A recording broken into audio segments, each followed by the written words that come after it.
I mean, there's so many novels, and how did you get it going? I mean, how long ago, and how did you get going to get up great, and have you seen changes? You know, this is one of these cases where you maybe have a lot of revisionist history, because I can't remember a whole lot about back when this all started. But a lot of it had to do with the fact that I grew up in a family of readers. My parents always read. There were always books around. I was encouraged to read early. If you were born in the 40s, I know there's not too many of you out there, but if you were like I was, then you'll remember that this was the age of non-technology. That as advanced as we got was the radio. So there wasn't any distractions from books, which were my primary form of entertainment. And I became close with librarians wherever I could find them. We didn't have a bookstore. And I think you just get yourself immersed in that sort of thing, and as I did, and eventually you find your way to trying your hand at it, which I did, because you'd be assigned to write stories in grade school. And I remember my first one was in the 4th grade, and I wrote this fabulous story about kids who spent the night in a haunted house that turned out to be occupied by aliens living in the basement in a spaceship. At the end, they blew up the house in Chicago. Fabulous story, very inventive. But I got an A, and I thought, wow, that's pretty good. And then when I was 13, I got published, sort of inadvertently, by one of the local historical journals, because I lived in Illinois, and if you lived in Illinois, you had to write an article at some point in your education on Lincoln, because Illinois is the land of Lincoln, if you did not know that. So I wrote this story about Lincoln, and it got published. And once you've been published, you know, you think, I could do this again. This was fun. Only took another 20 years. And what about changes now? You see, the internet's changed everything. And you know, with people reading on iPads, like my son, who's a big reader, he won't go near iPads. He loves paper. Well, you know, obviously there's a big change, and many of you have readers, I'm sure, and that's just the nature of the world. One thing you know for sure is that it's going to change. Nothing's going to stay the same. I wish it would stay the same, because I've turned into my father, and I don't want anything to ever change, because my way is the right way, and everything else is unfamiliar and difficult for me, including any kind of machinery, technology of any kind that thwarts me at every opportunity. But what I've discovered, which is interesting, is that even though we've had a big surge in the e-book readers and so on, readers of fantasy, in particular, are collectors, aren't they? Yes. They collect everything. So this is just one more thing for them to collect. Yes. And I'm finding that, yes, they are moving over to read my books on e-book, but they're also still buying them in hardcover, because those go up on the shelf and they stay there, and they buy the paperbacks and they share those with other people, and you know, so it's just another evolution in the speed of things. And even though there's a lot of talk about the demise of the book and so on, I think probably that's overstated by quite a bit. Because one thing, with collectors, you touch their books, and you're gone. Yeah. Because I go in and dust his room, and it's like, you move my book. And you're right, collectors, he loves it. It's interesting, but I think, you know, the biggest enemy of the book, you know who the biggest enemy of the book is? Movies. Why would that be? It's because I always ask kids coming through the line at signings and so on, what have you read lately? What have you read? And they will tell me what they have read. They don't say Lord of the Rings. And I say, well, do you know about Lord of the Rings? And they say, it's a book. Oh, no. And that's my biggest fear, is that, you know, let's hope not, though. That's very true. And ideas for the novels, how do they come to you? How do you sit down? Do you go somewhere special? Process, yeah. Well, I was talking with this gentleman over here about what drives me about writing, other than the fact that it's kind of like, it is really like breathing. But what really, I think what keeps me going after this much time, when it isn't the same as it was in the beginning, when there was this desire to see your book in print, there was this desire to see your next book in print, and so on and so forth. You know, that's all. I don't need to do that anymore, and it's all in the past. But it's the fact that I still get pissed off a lot when I read the newspapers. I bet you do too, don't you? Admit it. You read the papers and you think, oh, for crying out loud, what's wrong with these people? I say that about the American Congress all the time. Jeez. Well, we do fuck up. I bet you do. I just know that this is universal. So when I find something that really irritates me or upsets me or makes me fascinated with why people behave in the way they behave, then I find my question that I want to use for the hook for the story that I'm writing. And if you look at the kinds of things that are at the core, but layered underneath the adventure story part of it, you'll see that I'm examining some facet of society, some behavioral issue, some societal issue that is commonly being debated, and at least at the time I write the book. So if you read, for example, if you read the Heritage series, which is Druid and science and so forth, that's all about the environment. It's all about the environment. If you leach all the magic out of the earth and it dies, what are you left with? Can you give it back? You know, what's the effect of all this? And so that was sort of my way of looking at what was happening with the environment back in the early 90s. Now I don't know what I'd be. It'd be really nihilistic, I suppose, if I was writing. So that sort of thing. And that's the ideas come from. I mean, it's maybe with the artwork. Yeah, well, let's see now. Well, these are the prehistory, so it's kind of hard to talk about the prehistory, so they got bulldozed by readers into writing it eventually. It had started out as something that I thought, I'm never going to write this because I'll never live that long, and then I did live that long. Oops. So I decided, well, maybe, you know, I was looking at the end of the Word and Void series and trying to think what to do with it, and I'd always thought, for those of you who have not read that series, it's about Knights of the Word and their fight against the demons of the void. And so I was thinking, well, in the books, the Knights of the Word all dream about the future if they fail to achieve their success in the present. Kind of a, this is where you're going if this doesn't turn out thing. But that's what they're doomed to do as long as they're serving as Knights of the Word. So I thought, well, if I ever wrote the follow-up to that, I would write about what happens when they did fail and the world collapsed and everything went the wrong direction. And what would it take to bring it back? And at the same time, I was dealing with people who, readers, who have repeatedly said, well, are you ever going to write about the Great Wars? Are you ever going to write about the time before the Shannara world and how did it happen and so forth? So I thought, this looks sort of that way now, doesn't it? And I talked to my editor and said, well, I'm thinking about doing this. And they said, well, yeah, why don't you? Give it a shot. Write 100 pages and see how you feel about it. I thought, well, yeah, all right, easy for you to say. But I really was taken with the idea of trying it, and I wrote Armageddon's Children, and the result was good enough in the minds of my editor and myself, and the few people who are my first reader, my wife Jadine, and a couple others. But I thought, I think maybe I've got something here. I'm going to go with it. I'm going to follow it. And so that's how that particular series came about. Nothing ever works the same, you know. I mean, you start out. Every book has a different feel to it. It's like saying, well, what do you do first, the plot or the characters or whatever? And the answer is, it's never the same. You can't actually start a book by saying, well, I'm going to start with the plot. Because invariably something will interfere with your thinking that way and drag you over to a setting, for example. Well, you want to set it there, you know. So, and these characters seem kind of important. I want to write a book about this kind of a person. I think there's a lot of variation in the ways in which books get created, and everybody has a different approach to it. And you look at what so many writers do, and how they approach what they do, and they all have different stories about this, and that's what makes it possible for you to find somebody out there that you're going to like no matter what. I know it's a silly question, which I'm going to hand over to the audience soon, so please think of questions. Do you still use pen and paper, or do you go to the keyboard? It's a hard one because some writers will speak to I know writers actually who do still use pen and paper, and I want to get them help. I want to see them get therapy, but you know, that's the process, and when you have that process, you don't want to let go of it. I think that's what makes you comfortable. But no, I don't. I've been computerized since the first Apple hit the market. And it hasn't changed. I still do that because, you know, the first book I wrote on a Selectric typewriter.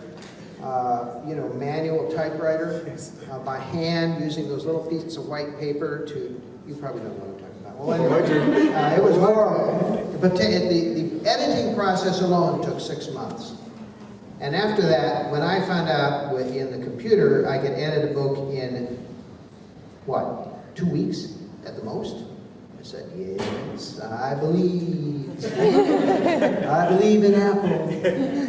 So I changed over. I still plot and write out the things that I want to longhand in deep cogitation, but when I'm actually creating, when I'm actually writing, I use a computer.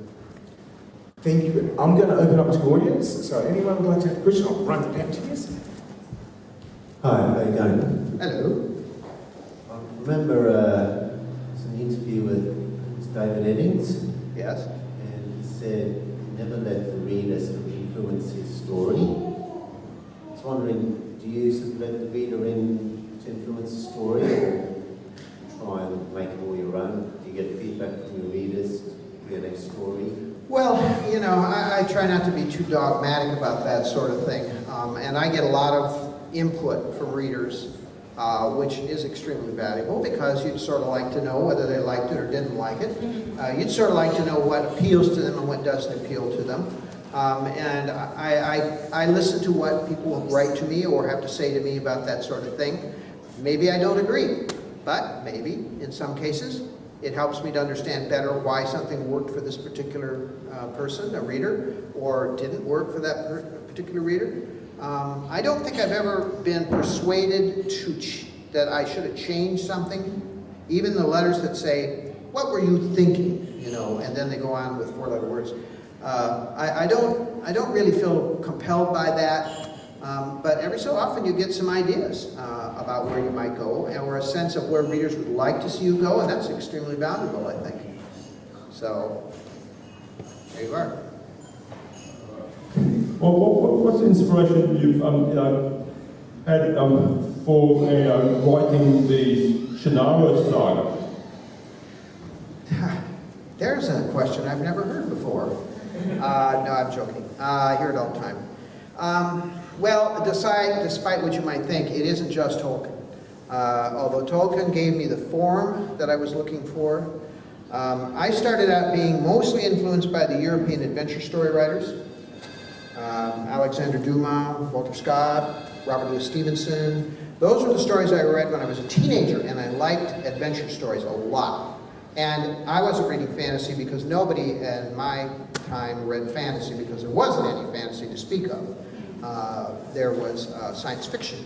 All boys read science fiction in the 40s and 50s, because that's what was hot. So we all read, you know, I think I read everything in science fiction in junior high school, in 7th and 8th grade, pretty much.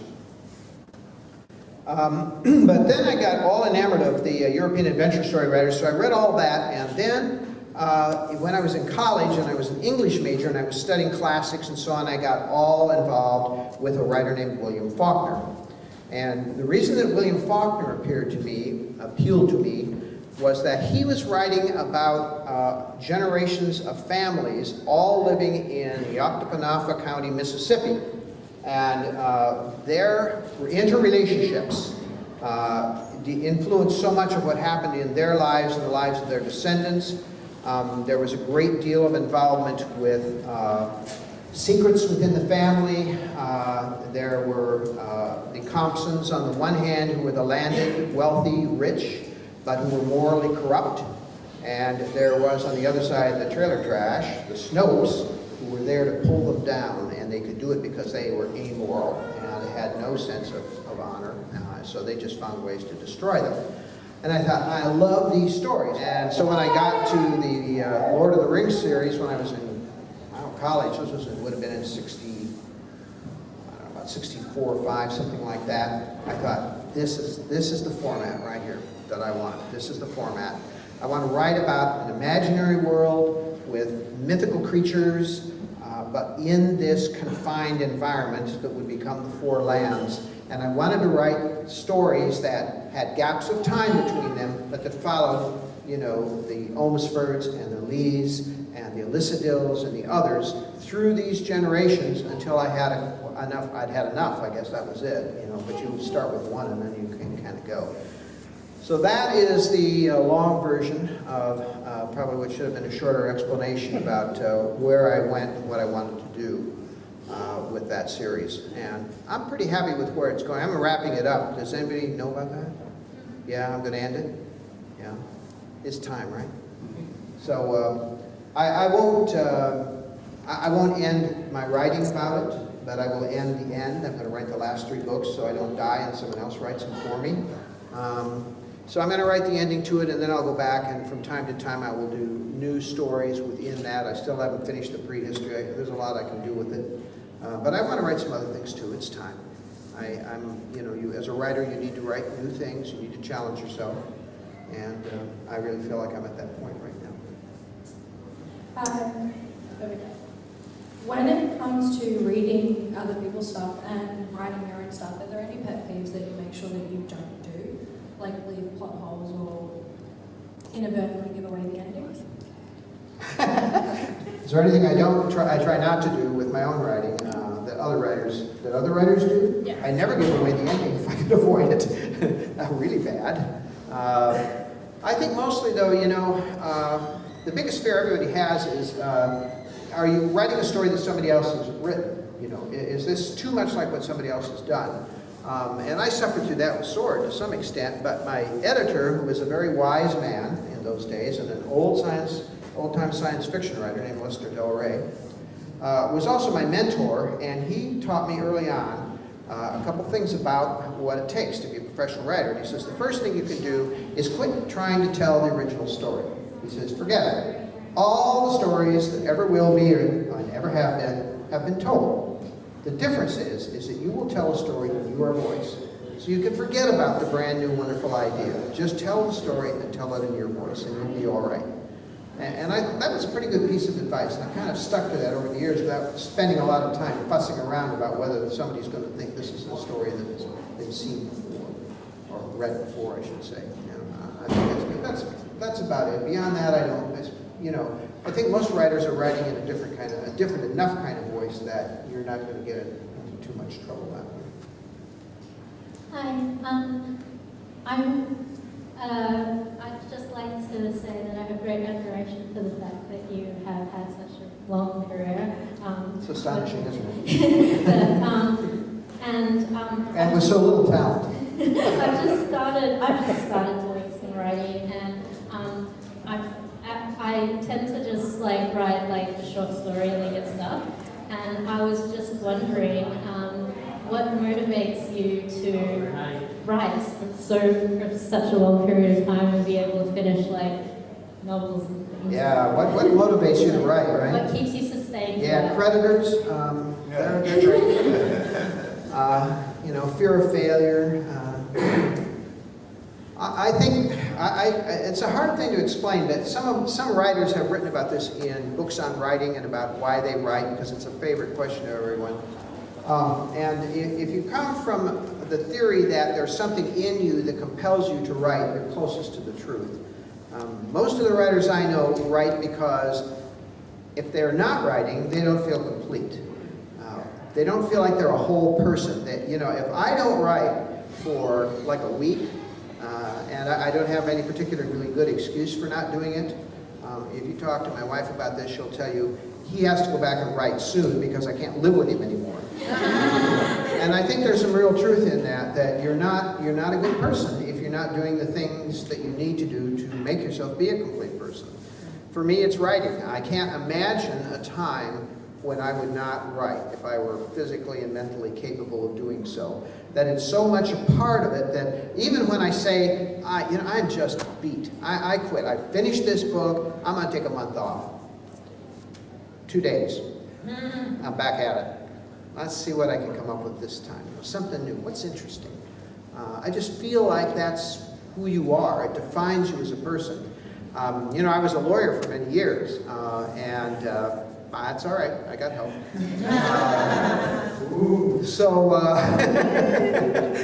Now I'm a writer, but I was always a writer first, and so that sort of pretty much defines me as a person. And I think that people who want to be writers, if they start out and they know it's going to be tough, and they're going to struggle, and they're going to have a lot of false starts and stops, and you know, sometimes it's going to seem just impossible. But if you're really meant to be a writer, you'll just keep writing. You will just keep writing because you have to keep writing, you know.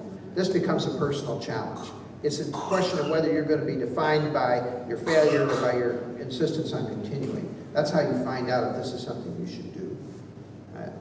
At least that's what I know about the writers I know. They're all like that. And some of them are stark raving mad. Some of them write every day. Every day. You've probably read this. You know, Stephen King writes every day. He writes on Christmas.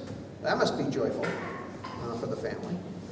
But I'm not crazy like that. But I do think that you do have to have a kind of a commitment to the whole process that transcends the fact that I'm just going to do this. It's I need to do this kind of thing. That was another long explanation. Sorry.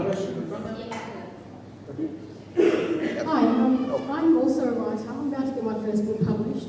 I now have this fear in my mind of everything that I write from now on has to be better than that last thing I did. Is it something you experience as well? Yeah, I think that's true. She asked about if everything you write, once you've got something published, now has to be better than what you wrote the last time.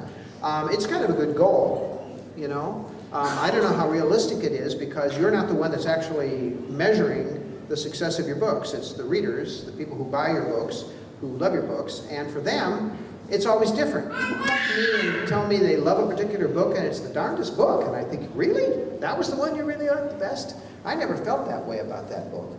But they do, and that's the measure. Each time you set out to write, I think you set out to write a book at least as good as the last book.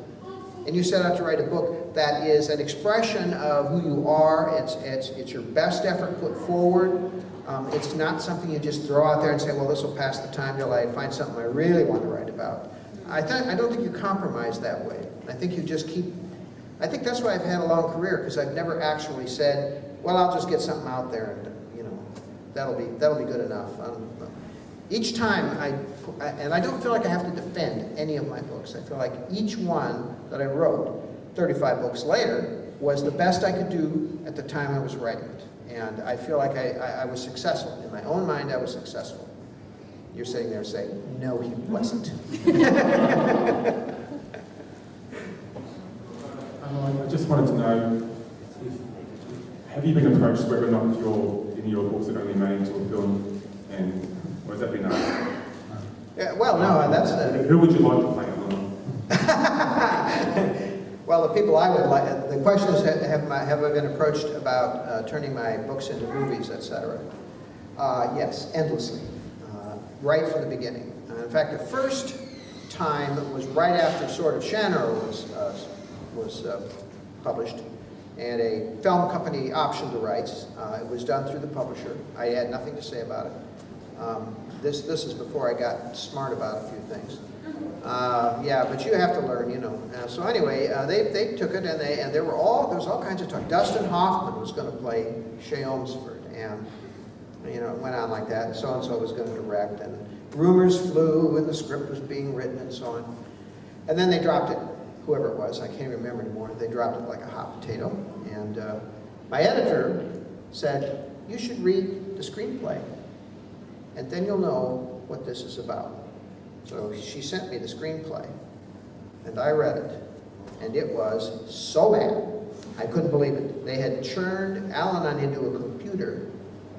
They had changed the story to be about genetics and breeding and some other crazy things that had nothing to do with the story. There was no magic in it. That was gone.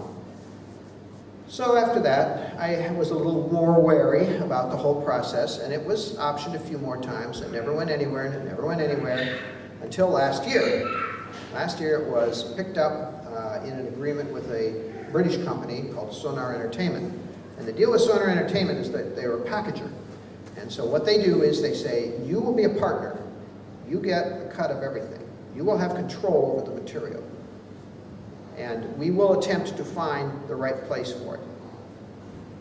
What's not to like? I said, okay, as long as I have control over what happens, and you have it for a limited amount of time, which in this case, they had all kinds of things. It was great. They had, I think, they had to have a writer writers in 9 months, and I think they had to have an agreement with somebody in like 12 or 15 months. So there were some, you know, backdrops on this. And darned if they didn't take it to the television networks, because they thought that was the best way to handle it, and not go to the movies, because the movies had failed repeatedly, and they said, it's too big, it's too big. And I said, I don't want to do Sword because there are no women. And Sword is a bad choice because, you know, the movies, nobody will like that kind of a story.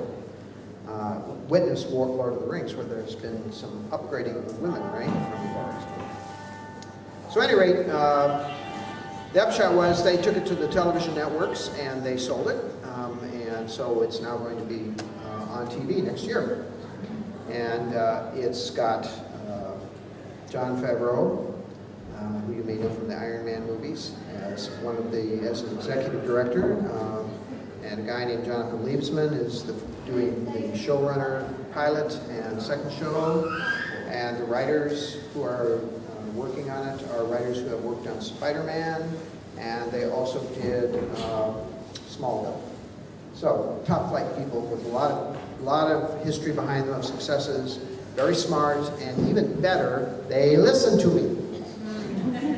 We talk all the time. I look at their work. I tell them, you know, this is good or not good from the perspective of where the book is. These are things that are working the way they should, or maybe you should reconsider something, that sort of thing. But it's a collaboration, and as a result, I think it's going to be pretty decent.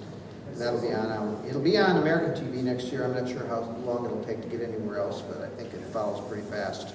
And that's been sort of the strength of Marvel Comics to me, is that they've been good with their characterizations. Their characters are always flawed in some major way, which I think is probably the most important factor with keeping things going. Although, I don't know, we'll see how this goes after a few years.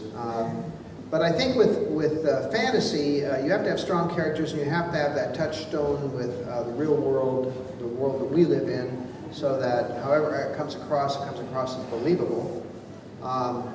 And I always felt like it's silly to take, and this has been a problem forever, is that for movies or television to buy a product and then not use it, just use the concept. Well, you know, millions of people bought the book. Why would you not use the story? What's the story here, you guys? But anyway, that hasn't been the case, and I haven't had really the kinds of problems that I had before working with anybody, and it's been kind of a joy. They're filming this in New Zealand. They will be doing that soon. We're casting right now, in case anybody's interested. Want to be a troll.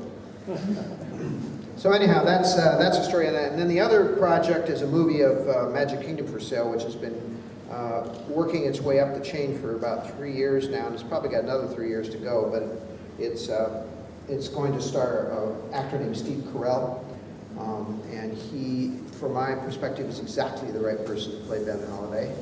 And he will be executive producer, or be a producer as well. And they're working on yet another version of the screenplay, but for the first time, I didn't have any control over this one at all. I just was sort of in the background yelling, hey, author over here, I know what could happen there. I could help you with this, I'm here. Nobody cares. Until the options ran out. Now, all of a sudden, you know, there's some interest. So I've got some agreements and some understandings about what's going to happen. And I think now they're going to listen a little bit, and I hopefully get this thing straightened out. So we'll see. The question, if you didn't hear it, is, am I under pressure from the publisher in any way with regard to my work?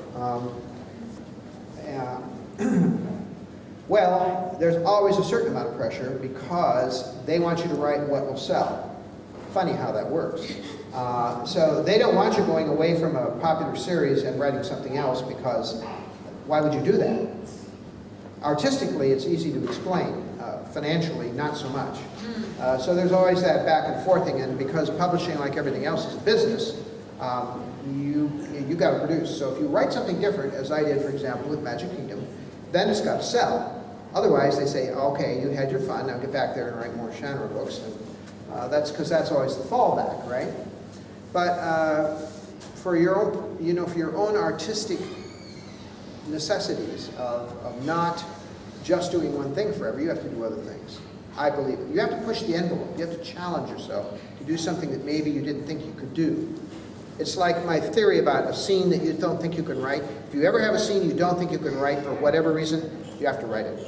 You have to write the scene that you think you can't write. You know, that's just part of making sure that you're in charge of the asylum and not letting it go to other hands. So yeah, there's some pressure there, but the biggest pressure I think comes from the writers themselves. I think you put pressure on yourself to be better, to write something better.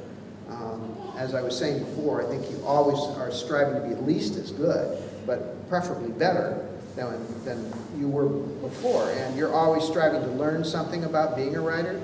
I think you're always striving to educate yourself so that your craft becomes improved.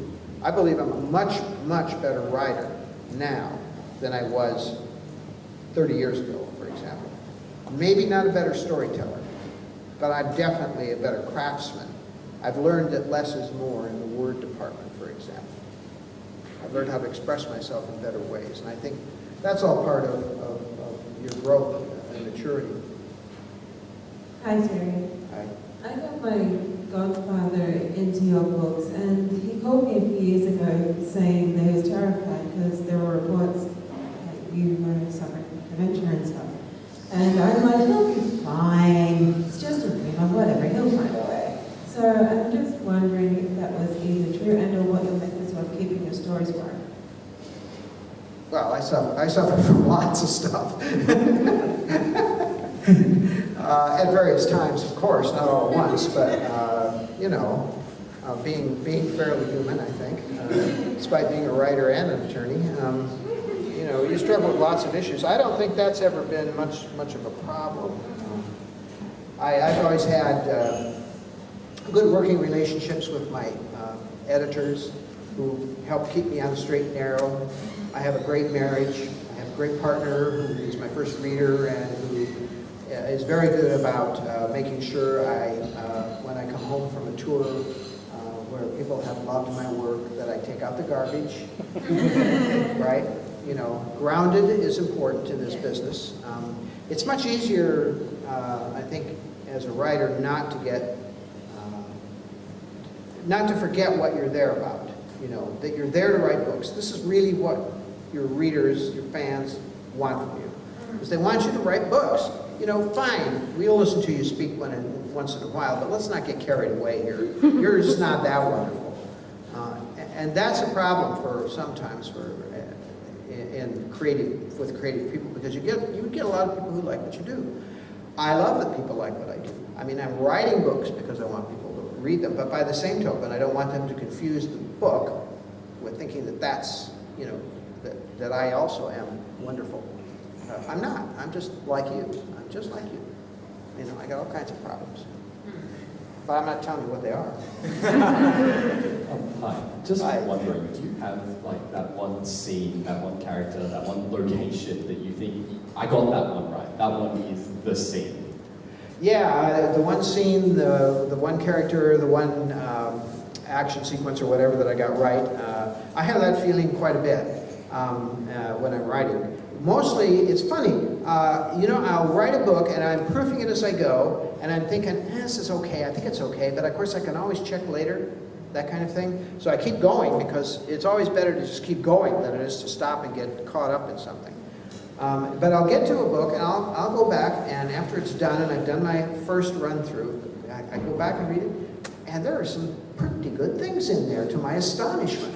I think, yeah, man, I got that one just about right. So that, you know, it's more a tribute to maybe the process is working the way I'd hoped it would than it is anything else. But it's hard for me to give you examples, because there's something in every book, and of course I forget them I forget the books.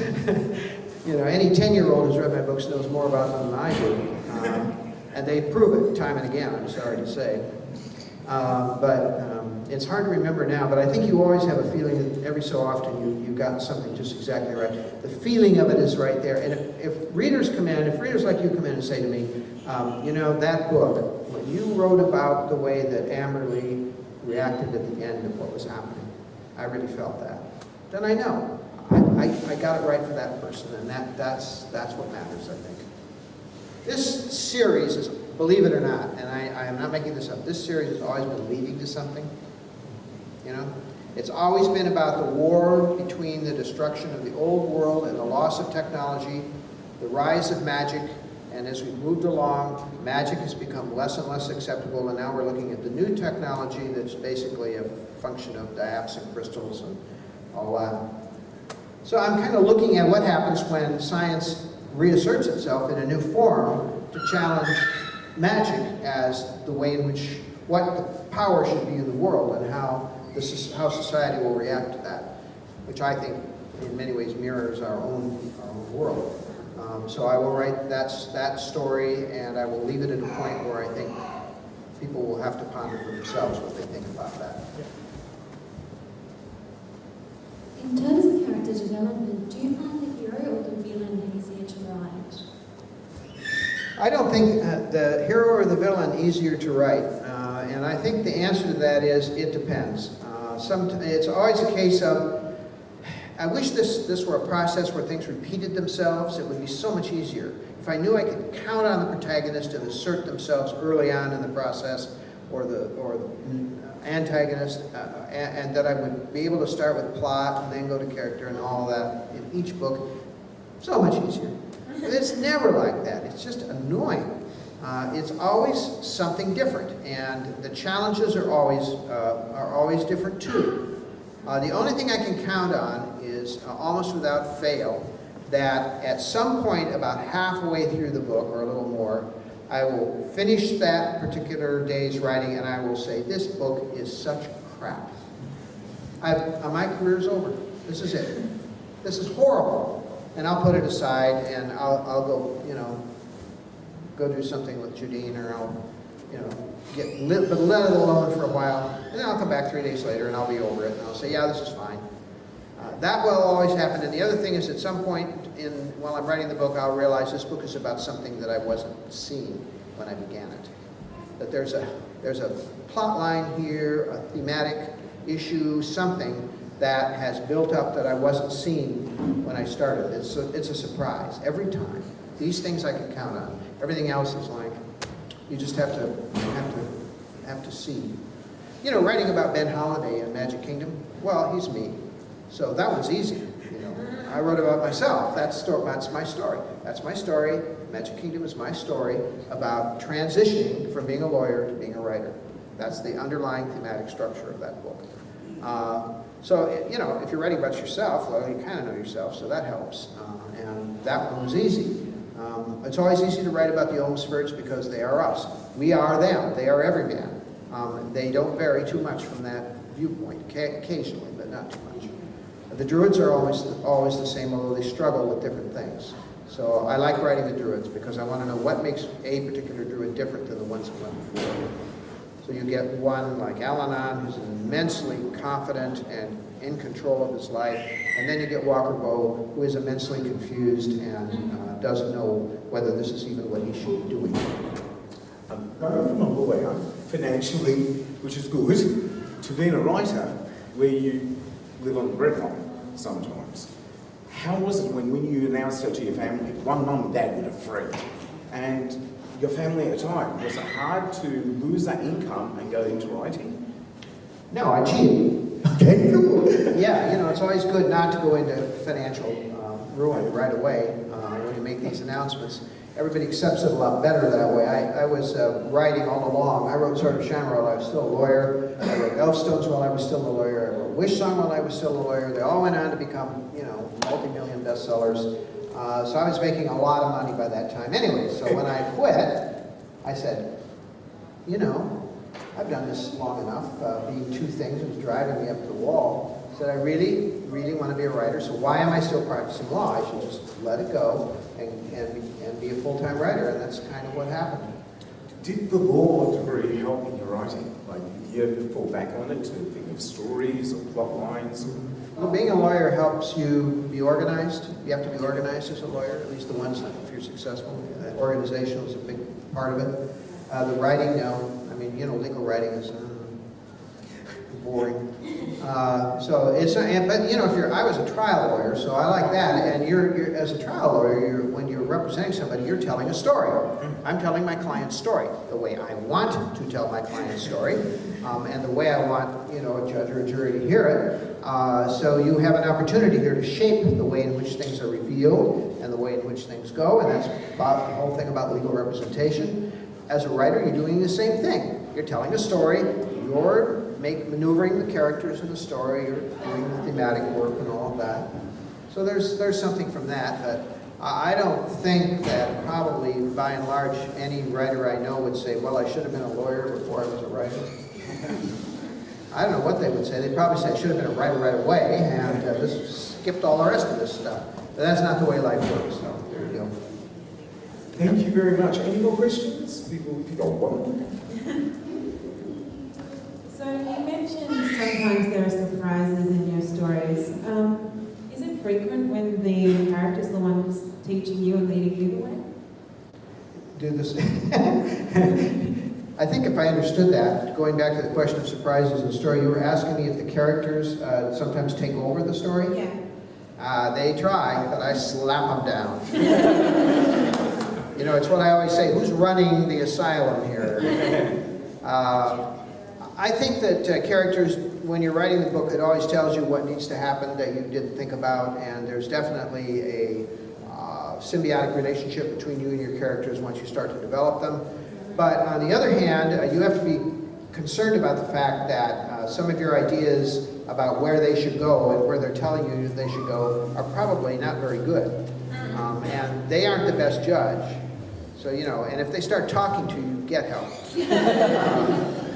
So I think you know, it's good to have some kind of structure before you start, and then if you're going to make a change to that, it's a good idea to be aware of the fact that if you do, there will be consequences down the road. And look at what those consequences are, and then make real sure that your decision to go from the mountains into the desert makes sense in some way. And sometimes it does, but sometimes it doesn't too. So that would be that. Hi. Hi. Which book of yours is your favorite? Which is my favorite? Yeah, what's your favorite? I love that question. I always get this question.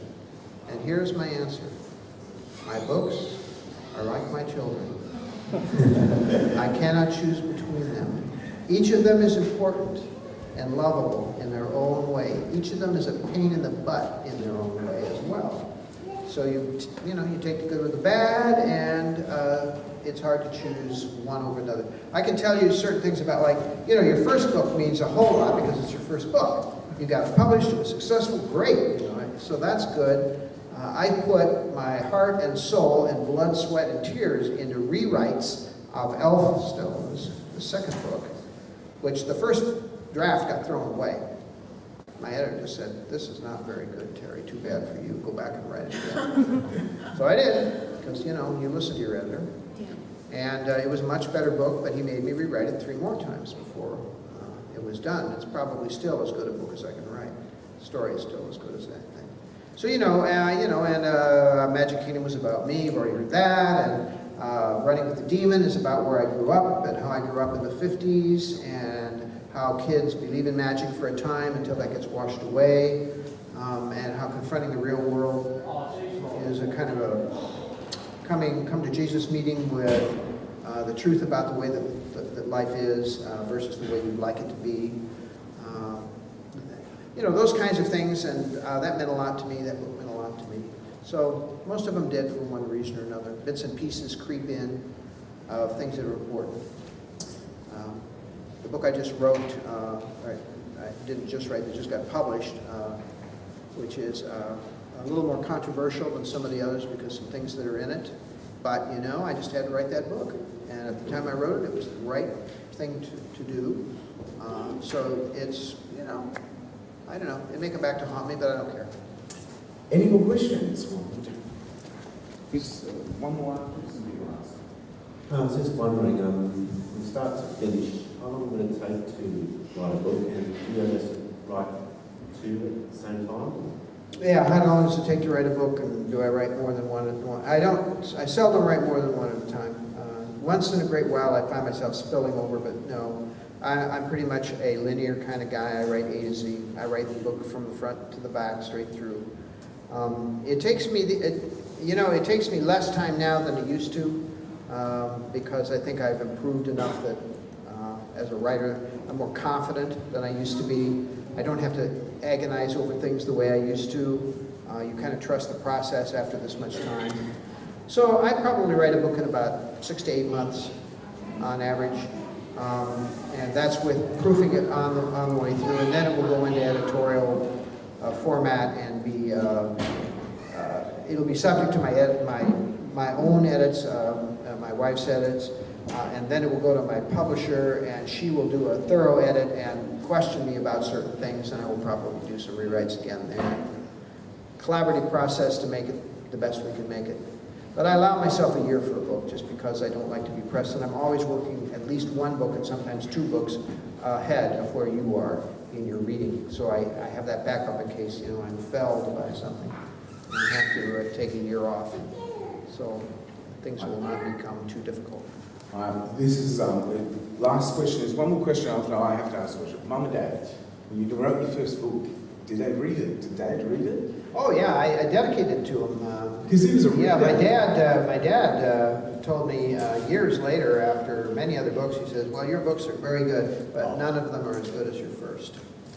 I know he did that because his name was in front of him. He felt he had to defend it.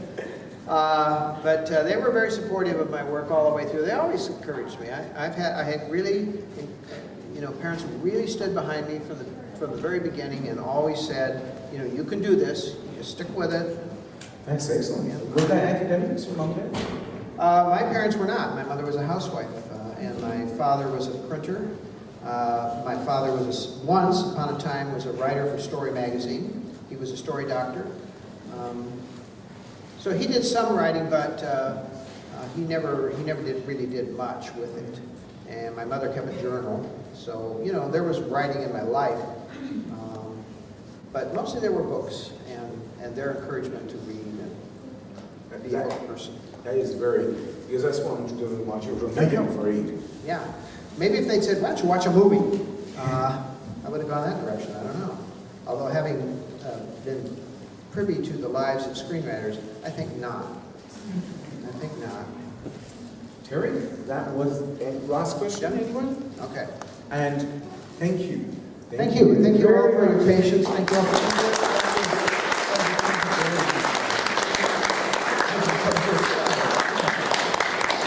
I'll just add that it's a pleasure to be here.